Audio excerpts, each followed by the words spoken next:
عبداللہ بن عمر اور عبید اللہ بن عمر بصرہ سے گزر رہے تھے ایک جنگ سے واپسی پر، تو حاکم بصرہ نے آپ کو کچھ پیسے دیے کہ یہ مال غنیمت میں جا کے جمع کروا دینا،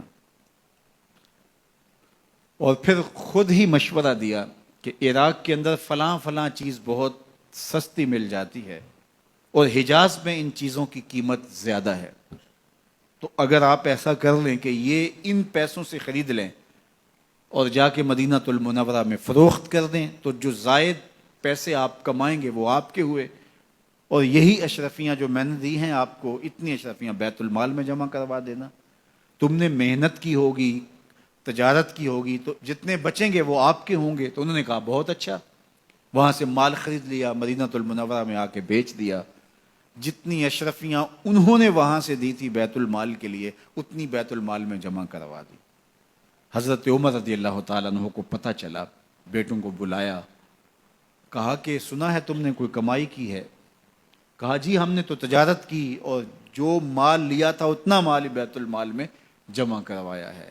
کہا تم بیت المال کے پیسوں پر کمائی کی ہے، وہ پیسے بھی تمہیں بیت المال میں جمع کروانے پڑیں گے۔ یہ عمر ہیں رضی اللہ تعالیٰ عنہ۔ رومی شہنشاہ کی بیوی سلام بھیجتی ہے حضرت عمر رضی اللہ تعالیٰ عنہ کی اہلیہ کو، تو وہ 1 دینار ادھار لے کر کے اس کا عطر خریدتی ہیں اور شیشیوں میں ڈال کر کے ان کو بھیجتی ہیں کہ چلو ایک رواداری کا اچھا ثبوت فراہم کیا جائے۔ تو وہ واپسی پر انہی شیشیوں کے اندر قیمتی موتی بھر کے بیچتی ہیں، جواہرات بھر کے بیچتی ہیں۔ حضرت عمر رضی اللہ تعالیٰ عنہ فرماتے ہیں لاؤ یہ سارے جواہرات، سب کو فروخت کرتے ہیں، 1 دینار اس کو دیتے ہیں، باقی بیت المال میں جمع کر دیتے ہیں۔ تو جب اپنی زندگی اتنی محتاط ہوگی، اتنی خوبصورت ہوگی، تو پھر کس طرح کوئی گورنر زیادتی کر سکتا ہے؟ تو حضرت سیدنا عمر رضی اللہ تعالیٰ عنہ نے اپنا طرز زندگی اور انداز معاشرت اتنا سادہ اور اتنا خوبصورت رکھا کہ اس کے مطابق تمام گورنروں کو ڈھالنے کی تلقین کی۔ آپ جب بھی کسی شخص کو بطور گورنر اس کا تعین کرتے تو اس کو یہ نصیحتیں کرتے، ایک ترکی گھوڑے پہ سوار نہیں ہوں گے، باریک کپڑا نہیں پہنیں گے، اور انچھنے آٹے کی روٹی کھائیں گے، مکان کا دروازہ نہیں لگائیں گے، کوئی حاجب نہیں رکھیں گے، چوکیدار نہیں رکھیں گے، بواب نہیں رکھیں گے، جو تمہارے تک پہنچنا چاہے ڈائریکٹ پہنچ جائے۔ اللہ اکبر۔ اور پھر جب کسی کو متعین کیا جاتا اس کی جائیدادیں لکھ لی جاتی ہیں کہ اس کے پاس کتنی جائیداد ہے، وہ حساب اپنے پاس رکھتے، اور جب وہ معزول ہوتا یا اس کا وقت ختم ہوتا تو آپ دیکھتے کہ اب اس کے پاس جائیداد کتنی ہے۔ اگر وہ جو پہلے آپ نے اپنے پاس ریکارڈ رکھا ہوتا اس سے جائیداد اس کی زیادہ ہوتی تو حضرت عمر بقیہ جائیداد بیت المال میں جمع کرتے۔ اللہ اکبر۔ اور یہ کیسے تھا؟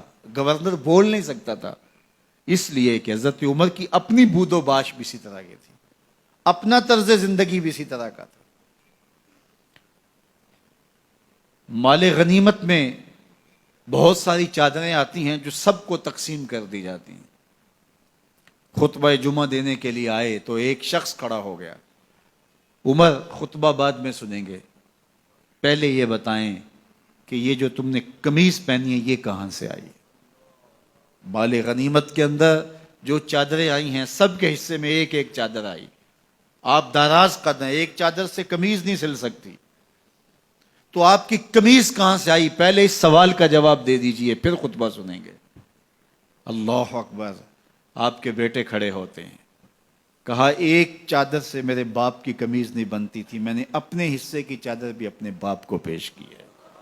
اس نے کہا اب سناؤ، اور ہم سنتے ہیں۔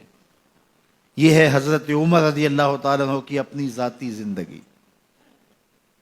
ایاز بن غنم کے بارے میں یہ پتہ چلتا ہے کہ وہ موٹے کپڑے نہیں باریک کپڑے پہنتا ہے۔ اس نے گھر کے دروازے پر بواب بھی رکھا ہوا ہے، چوکیدار بھی رکھا ہوا ہے۔ تو حضرت عمر رضی اللہ تعالیٰ عنہ محمد بن مسلمہ کو بھیجتے ہیں، محمد بن مسلمہ جاتے ہیں اور جا کے تحقیق کرتے ہیں تو ایسا ہی پاتے ہیں، تو ان کو وہیں گرفتار کر کے لے آتے ہیں اور حضرت عمر کے دربار میں پیش کیا جاتا ہے، چھڑی اس کے ہاتھ میں دے کر فرماتے ہیں جاؤ تم بکریاں چرایا کرو، تم گورنری کے لائق نہیں ہو۔ ایک گورنر کو بکریاں چرانے پہ لگا دیتے ہیں اس لیے کہ تم نے ان اصولوں سے، ان ضابطوں سے انحراف کیا ہے جو ایک سلطنت کے ذمہ دار کے لیے لازم اور ضروری ہیں۔ دور موجود کے حکمرانوں کو، چاہے وہ عرب کے حکمران ہوں چاہے وہ عجم کے حکمران ہوں، اگر وہ اسلام کا نام لیتے ہیں تو انہیں اپنے اعمال کا جائزہ لینا ہوگا کہ ہم کھڑے کہاں ہیں۔